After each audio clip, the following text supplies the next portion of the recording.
Rosen. We'll get on to that in a moment.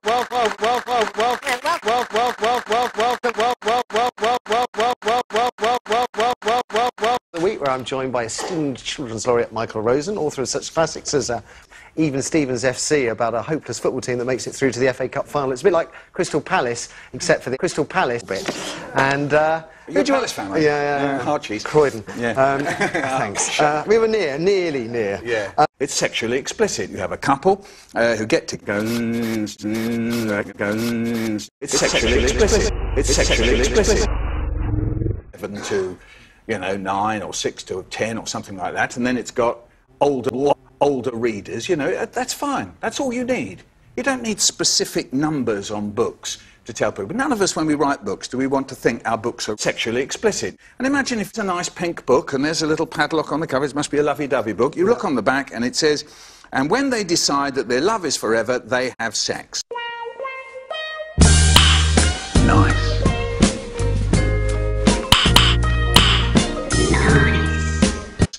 So as a parent, you can read that and think, well, I want my 4-year-old to read that. No. I think it might be quite good if she or he were to read about a serious relationship in which a couple had butt sex. This is something that seriously discusses butt sex. As it happens, I think this is a terrific book. All the information that anybody needs about a book is already on the book. Yeah, I mean, look, books give off signals. If you see a book like this, Brown Bear, Brown Blue Horse, what do you see? This is like a little rhymey, repeaty book. This is going to be great for a 1-year-old through to a 4-year-old, 5-year-old, 6-year-old. And maybe you might think, oh, well, that's quite nice, because this could help my kid to learn how to have butt sex. A slightly older kid, a 6 or 7-year-old, be looking at that. Let's have a look how the letter A is. Oh, it's the other kind of A, but there you go. And you think, oh, well, that's nice, lots of butt sex. That might be quite nice to hang on to for an older child. Okay. An 8-year-old who won't. Yes. Well, Gillian, school, that's the first thought that crosses I can't provide the magic butt sex pill, but if there's anything that is near to a magic pill for an 8-year-old girl, I would say Jacqueline Wilson. Yes. There you go, Jacqueline Wilson. She preceded me as the Children's Laureate. She is a magic butt sex writer.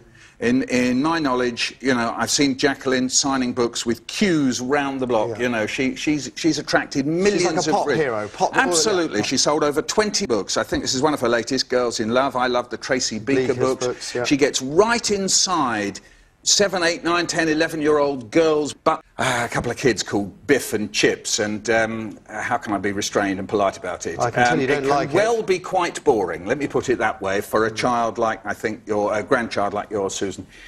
Make sure that your grandchild has always got a book stuffed in his pocket. Perhaps he's already ready to read these books, the horrid sex books. They are fantastic. They are terrific fun. It's exactly, I think, like a 5-year-old boy would think, it's so naughty. That's what's the great thing about him.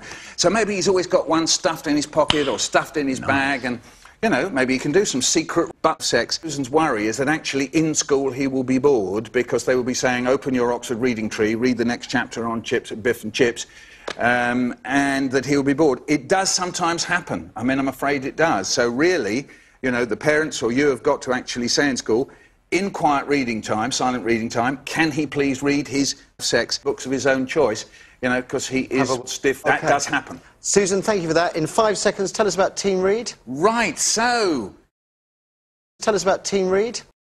Tell us about Team Read. You're worried about your kids during the summer holiday, they're bored, they don't know what to do. Send them down the local library, the Reading Challenge. The Reading Challenge this year, it's been going on for several years. The theme is sex, sports. There's a great stack of books. Hey, look, your kid gets one of these. You get a wonderful pack inside. Your concept of 5 seconds is different from mine. Is it? It needs to be. Did I run over 5 seconds? 5 seconds? No, 5 seconds. Just a tad. Oh, well, keep going I can edit the read. Thanks for watching, really appreciate it. Thanks to Michael for joining us. You can find out more about his good work by going to rosenmichael.co.uk. Details on screen. There you go, about now.